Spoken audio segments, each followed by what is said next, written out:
Hello students, जो आज की वीडियो है हमारी वो मैथ पेडागोजी पर आधारित है। और मैथ पेडागोजी यानी कि यूपी टेट और सी टेट का एक महत्वपूर्ण भाग होता है, ठीक है ना। तो इसमें जो मैथ्स के क्वेश्चन होते हैं उन्हें तो हम इजीली सॉल्व कर लेते हैं, लेकिन मैथ्स के अंदर जो मैथ पेडागोजी से रिलेटेड क्वेश्चन पूछे जाते हैं उनका आंसर देना डिफ़िकल्ट होता है, यानी कि कठिन होता है। तो उसके ऊपर एक वीडियो बनाई है और काफ़ी महत्वपूर्ण है, तो देखिएगा ये आपके सी टेट और यूपी टेट में काफ़ी उपयोगी होगी। तो मैं पहला क्वेश्चन रीड कर रहा हूँ, क्वेश्चन आपके स्क्रीन पर है। ओके, तो पहला क्वेश्चन है, गणित की सभी शाखाओं में प्राचीनतम कौन सी है? गणित की सभी शाखाओं में प्राचीनतम कौन सी है? नंबर 1 रेखा गणित, ऑप्शन बी अंक गणित, ऑप्शन सी सांख्यिकी और ऑप्शन डी बीज गणित। तो गणित की जो सभी शाखाओं उनमें सबसे जो प्राचीन है, सबसे पुरानी जो शाखा है वो कौन सी है? तो इसमें ऑप्शन सी करेक्ट रहेगा, सांख्यिकी। सांख्यिकी हमारी गणित की सबसे पुरानी शाखा है। तो क्वेश्चन नंबर 1 का ऑप्शन सी करेक्ट रहेगा, सांख्यिकी।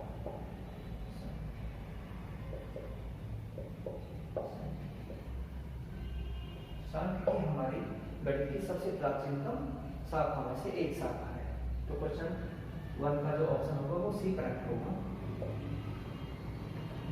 क्वेश्चन नंबर 2, रेखा गणित में प्रायोगिक स्तर पर प्रयोग होने वाली शिक्षण विधि है। रेखा गणित में प्रायोगिक स्तर पर प्रयुक्त होने वाली जो शिक्षण विधि है वो कौन सी है? नंबर ऑप्शन ए आगमन विधि, ऑप्शन बी निगमन विधि, ऑप्शन सी प्रदर्शन विधि, ऑप्शन डी उपयुक्त सभी। तो रेखा गणित में जो प्रायोगिक स्तर है, तो प्रायोगिक स्तर का मतलब होता है जो भी हम प्रैक्टिकल करते हैं वो सब हम डेमोन्स्ट्रेशन के द्वारा करते हैं, यानी कि प्रदर्शन विधि के द्वारा करते हैं। इसलिए क्वेश्चन नंबर 2 का जो ऑप्शन होगा वो सी करेक्ट रहेगा, प्रदर्शन विधि।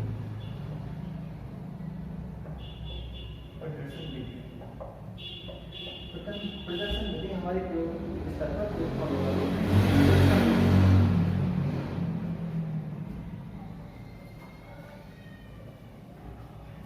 क्वेश्चन नंबर 3,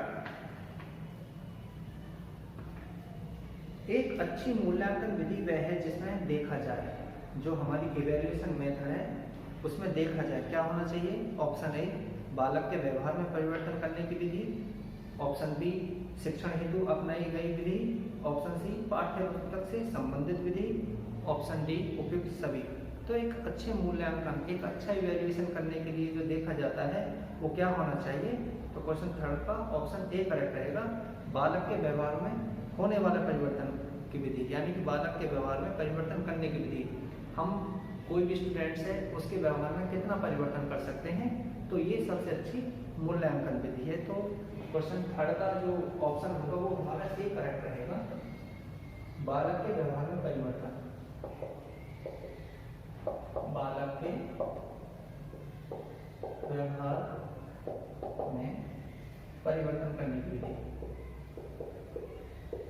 परिवर्तन करने की विधि। ये सबसे महत्वपूर्ण विधि है मूल्यांकन करने की। क्वेश्चन नंबर 4, अनुप्रयोग संबंधी प्राप्य उद्देश्यों की प्राप्ति होती है जब छात्र, ऑप्शन ए संबंधित प्रत्ययों में विभिन्नता बताता है, ऑप्शन बी गणितीय अभिधारणा की व्याख्या कर सकता है, ऑप्शन सी समस्या हल करने की उपयुक्त विधि चुनता है, और डी उपयुक्त सभी। तो अनुप्रयोग यानी कि कोई भी एप्लीकेशन संबंधित है, हमें कोई भी उद्देश्य प्राप्त करना है तो सबसे पहले क्या होना चाहिए? हमें समस्या हल करने की विधि होनी चाहिए। तो इसलिए क्वेश्चन नंबर 4 का जो ऑप्शन है वो सी करेक्ट रहेगा, समस्या हल करने की उपयुक्त विधि चुनता है। क्वेश्चन नंबर 4 का जो ऑप्शन है वो सी करेक्ट रहेगा, समस्या हल करने की, समस्या हल करने की उपयुक्त विधि चुनता है, उपयुक्त विधि चुनता है। ठीक है,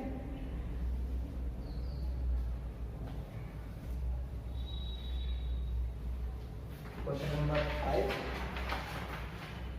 क्वेश्चन 5 मोस्ट इंपोर्टेंट क्वेश्चन है, शिक्षण प्रक्रिया का अंतिम सोपान है, जो हमारी टीचिंग प्रोसेस है उसका लास्ट क्या है। तो शिक्षण प्रक्रिया का अंतिम सोपान है ऑप्शन ए मूल्यांकन, ऑप्शन बी उद्देश्य, ऑप्शन सी अधिगम, ऑप्शन डी उपयुक्त सभी। तो इसमें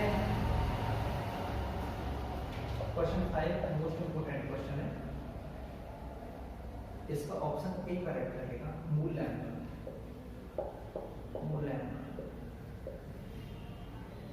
मूल्यांकन यानी कि शिक्षण प्रक्रिया का जो अंतिम सोपान है वो मूल्यांकन है। क्वेश्चन नंबर 6 पाठ योजना का भाग नहीं होते हैं। पाठ योजना जो हम लेसन प्लान बनाते हैं तो उसका कौन सा भाग नहीं होता है। ऑप्शन ए प्राप्त उद्देश्य, ऑप्शन बी पाठ प्रस्तुति योजना, ऑप्शन सी शिक्षा के उद्देश्य और ऑप्शन डी उपयुक्त सभी। तो देखो जब हम लेसन प्लान बनाते हैं तो प्राप्त उद्देश्य ये उसमें लिखा जाता है, पाठ्य प्रस्तुति योजना ये उसमें लिखी जाती है, शिक्षा का उद्देश्य उसमें नहीं लिखा जाता है, ठीक है ना। तो इसलिए क्वेश्चन नंबर 6 का जो ऑप्शन है वो सी करेक्ट है, शिक्षा के उद्देश्य। शिक्षा के उद्देश्य,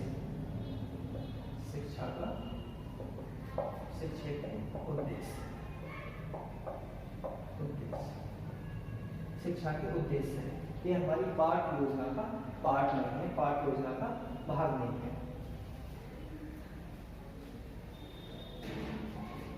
क्वेश्चन नंबर 7 गणित के मानसिक सिद्धांत के जन्मदाता हैं। गणित के मानसिक सिद्धांत के जन्मदाता हैं option A Plato, option B Aryabhata, option C Newton, option D CV Raman. तो गणित का जो मानसिक सिद्धांत है इंपोर्टेंट क्वेश्चन है, उसके जो जन्मदाता है वो है हमारे प्लेटो। इसलिए क्वेश्चन नंबर 6 का जो ऑप्शन है वो ए करेक्ट है, प्लेटो हमारे मानसिक सिद्धांत के गणित के जो मानसिक सिद्धांत है उसके जन्मदाता माने जाते हैं। क्वेश्चन नंबर 8 ये भी बहुत क्वेश्चन कई बार पूछा गया है, खोज विधि का प्रतिपादन किसने किया था। खोज विधि का प्रतिपादन किसने किया था। Option A professor Armstrong, B Kilpatrick, option C Dewey और ऑप्शन डी स्किनर। तो प्रोफेसर आर्मस्ट्रॉन्ग ने खोज विधि का क्या किया था, प्रतिपादन किया था। तो क्वेश्चन नंबर 8 का जो ऑप्शन है वो ए करेक्ट रहेगा।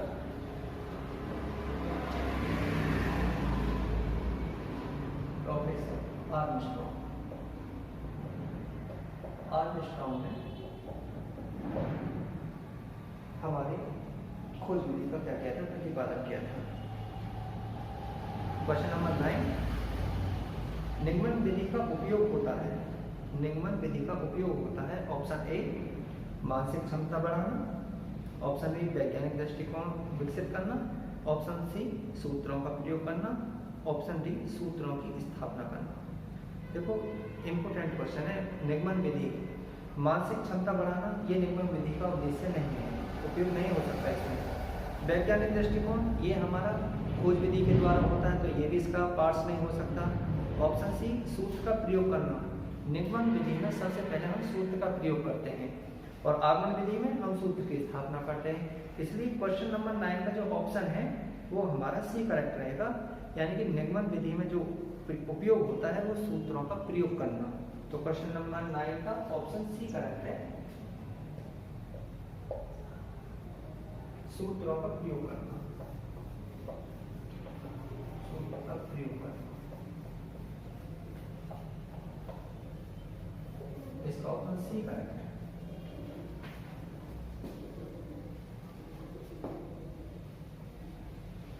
क्वेश्चन नंबर 10 देखो ये इस टाइप के क्वेश्चन बहुत पूछे जाते हैं। सामान्य से विशिष्ट की ओर शिक्षण सूत्र पर आधारित विधि है। सामान्य से विशिष्ट की ओर ये कौन से सूत्र पर आधारित है। ऑप्शन ए आगमन विधि, ऑप्शन बी निगमन विधि, ऑप्शन सी आगमन निगमन विधि, ऑप्शन डी विश्लेषण विधि। तो देखो सामान्य से हम विशिष्ट की ओर निगमन विधि में जाते हैं, इसलिए ऑप्शन क्वेश्चन नंबर 10 का ऑप्शन बी करेक्ट है, निगमन विधि।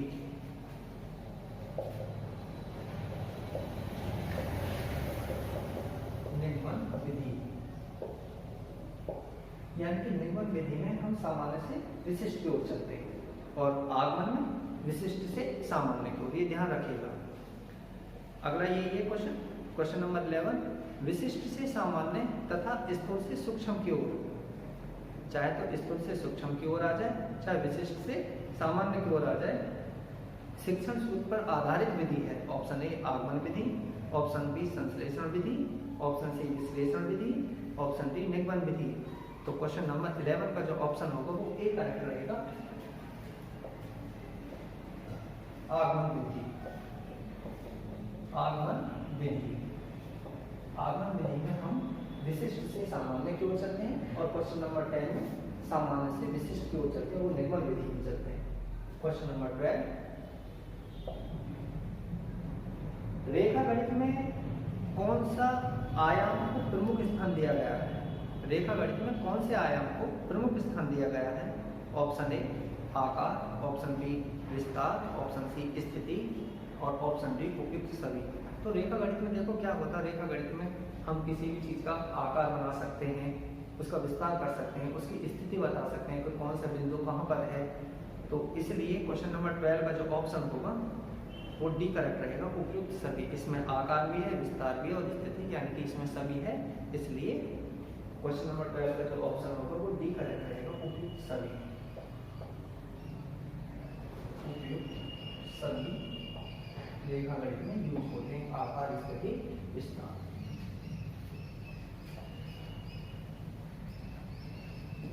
क्वेश्चन नंबर 13, गणित शिक्षण के प्रेरणात्मक सिद्धांत के सूत्र हैं। गणित शिक्षण के प्रेरणात्मक सिद्धांत के सूत्र हैं। ऑप्शन ए सक्रियता, ऑप्शन बी सजीवता, ऑप्शन सी उपयुक्त सभी और ऑप्शन डी इनमें से कोई नहीं। गणित शिक्षण के जो प्रेरणात्मक सिद्धांत के सूत्र हैं, ऑप्शन ए सक्रियता, ऑप्शन बी सजीवता, ऑप्शन सी उपयुक्त सभी या ऑप्शन डी इनमें से कोई नहीं। तो गणित शिक्षण का जो प्रेरणात्मक सिद्धांत होता है वो होता है हमारा सजीवता, ठीक है ना। तो इसका क्वेश्चन नंबर 13 का जो ऑप्शन होगा वो बी होगा, सजीवता। सजीवता हमारा प्रेरणात्मक सिद्धांत का सूत्र है। क्वेश्चन नंबर 14 इंपोर्टेंट क्वेश्चन है, कई बार पूछा गया है। गणित शिक्षण के लिए पाठ योजना का निर्माण के लिए आवश्यक है, यानी कि जब हम गणित में पाठ योजना लेसन प्लान करते हैं तो उसके लिए क्या क्या आवश्यक होना चाहिए?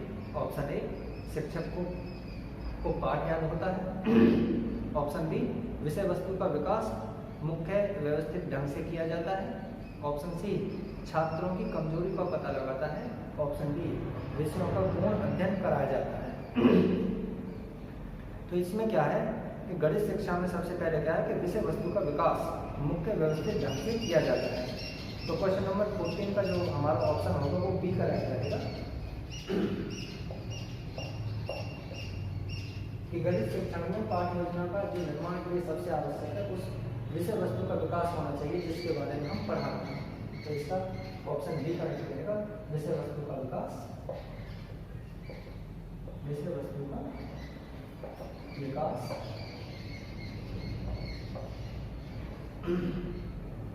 मुख्य व्यवस्थित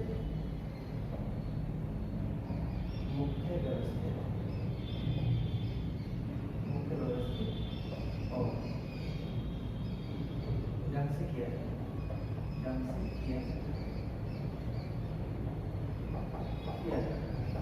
तो ये हमारी गणित शिक्षण के लिए उपयोगी। और क्वेश्चन नंबर 15 गणित विषय का सबसे अधिक संबंध होता है। गणित जो विषय है, गणित विषय का जो सबसे अधिक संबंध होता है वो किससे होता है? ऑप्शन ए विज्ञान से, ऑप्शन बी नागरिक शास्त्र से, ऑप्शन सी भूगोल से, ऑप्शन डी समाजशास्त्र। तो जो गणित विषय रहता है सभी पता है वो हमारा विज्ञान से संबंधित होता है ना। तो गणित विषय का जो सबसे अधिक संबंध होता है वो हमारा किससे होता है? साइंस से होता है। क्योंकि एक डेफिनेशन है गणित की, mathematics is the cure of all sciences, यानी कि सभी विज्ञानों की जो जननी है, रानी है, वो क्या है? गणित है। तो गणित विषय में जो सबसे अधिक संबंध होता है वो विज्ञान से होता है। ये अंडरस्टूड बात भी है कि विज्ञान का एक गणित वो है। तो क्वेश्चन नंबर 15 का जो हमारा ऑप्शन होगा वो ए करेक्ट रहेगा, विज्ञान के साथ।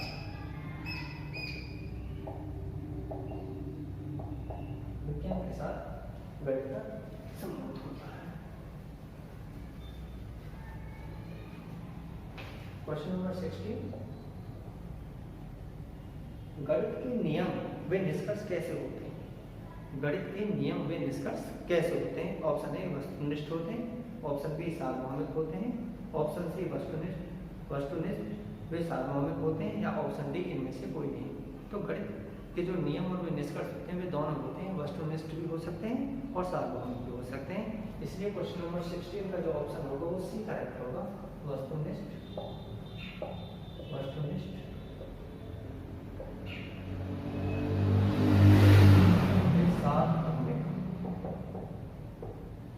गणित के जो हमारे नियम और निष्कर्ष दोनों होते हैं, वस्तुनिष्ठ और सार्वभौमिक। इसलिए क्वेश्चन नंबर 16 का ऑप्शन सी करेक्ट है। क्वेश्चन नंबर 17, वह उद्देश्य जो शिक्षक गणित पढ़ाने के बाद कक्षा में ही प्राप्त कर लेता है तो उसे कहा जाता है। वह उद्देश्य जो शिक्षक गणित पढ़ाने के बाद कक्षा में ही प्राप्त कर लेता है उसे क्या कहा जाता है? ऑप्शन ए सांस्कृतिक उद्देश्य, ऑप्शन बी शिक्षण उद्देश्य, ऑप्शन सी सामाजिक उद्देश्य, या ऑप्शन डी उपयुक्त सभी। तो ये उद्देश्य जो है ये हमारा शिक्षण उद्देश्य है, क्योंकि जब एक टीचर पढ़ाता है तो उसे एक सेटिस्फैक्शन मिलता है, तो शिक्षण का उद्देश्य उसे तुरंत ही प्राप्त हो जाता है। ठीक है ना? तो क्वेश्चन नंबर 17 का जो ऑप्शन होगा वो हमारा बी करेक्ट होगा, शिक्षण उद्देश्य। ये उसे कक्षा में प्राप्त हो जाता है, शिक्षण उद्देश्य। शिक्षण उद्देश्य। क्वेश्चन नंबर 18 इंपोर्टेंट क्वेश्चन है, काफी मोस्ट इंपोर्टेंट क्वेश्चन है, देखिए क्वेश्चन नंबर 18।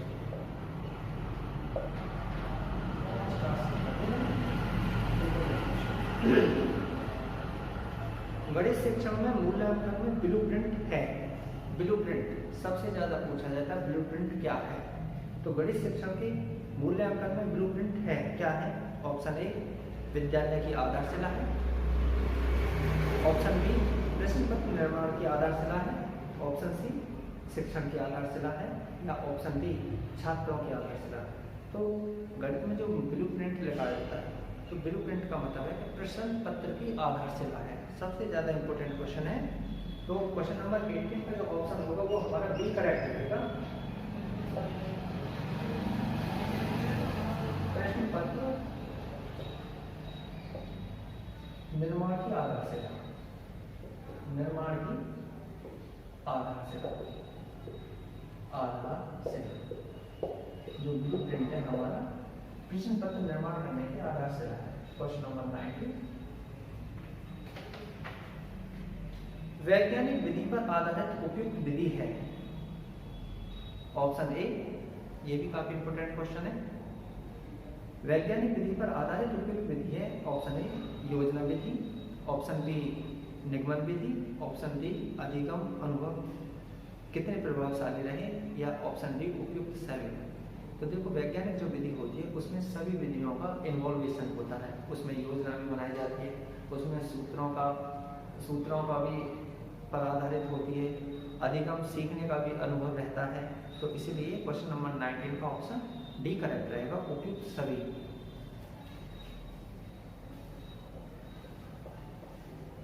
उपयुक्त सभी, उपयुक्त सभी आपकी वैज्ञानिक विधि। क्वेश्चन नंबर 20 लास्ट क्वेश्चन है, दैनिक पाठ योजना के निर्माण में सम्मिलित होता है। दैनिक जो हम दिन की पाठ योजना बनाते हैं उसमें सम्मिलित होता है। ऑप्शन ए विषय वस्तु का चयन, ऑप्शन बी शिक्षण उद्देश्य का निर्धारण, ऑप्शन सी शिक्षण विधियों का निर्माण, या ऑप्शन डी उपयुक्त सभी। तो तो देखो दैनिक पाठ योजना, दैनिक हो या हमारी जो भी हो, उसमें क्या है कि सभी चीज़ों का इन्वॉल्वेशन होता है। विषय वस्तु का भी हम चयन करते हैं, शिक्षण उद्देश्यों का भी हम निर्धारण करते हैं, ऑप्शन सी शिक्षण विधियों का भी हम निर्माण करते हैं। तो दैनिक पाठ योजना में कहने का मतलब ये है कि जो भी हम लेसन प्लान बनाते हैं, पाठ योजना बनाते हैं, उसमें सभी का इन्वॉल्वेशन होता है, चाहे वो हमारी दैनिक हो या एक लॉन्ग हो, ठीक है ना, सभी का होता है। तो इसलिए क्वेश्चन नंबर 20 में का ऑप्शन डी करेक्ट रहेगा हमारा, उपयुक्त सभी। उपयुक्त सभी। तो आज की जो वीडियो हमारी मैथ पेडागोजी पर आधारित थी। मैथ पेडागोजी मैथ्स का एक पार्ट्स होता है जिससे काफ़ी क्वेश्चन पूछे जाते हैं। तो ये हमारे न्यूमेरिकल बेस पर आधारित नहीं होता, ये हमारी मैथ से रिलेटेड क्रियाओं पर आधारित होता है, जिसके आंसर देने काफ़ी कठिन होते हैं। तो अगली की जो वीडियो होगी वो भी हमारी मैथ पेडागोजी पर ही आधारित होगी। इसलिए जो हमारे स्टूडेंट्स या कैंडिडेट्स या हमारे जो भी साथी हैं वो अगर नए हों तो हमारे चैनल को सब्सक्राइब करें और इसे जिज्ञासु या आवश्यक छात्रों को पहुंचाने का कष्ट करें, जिनसे सभी को सहायता मिल सके। Thank you.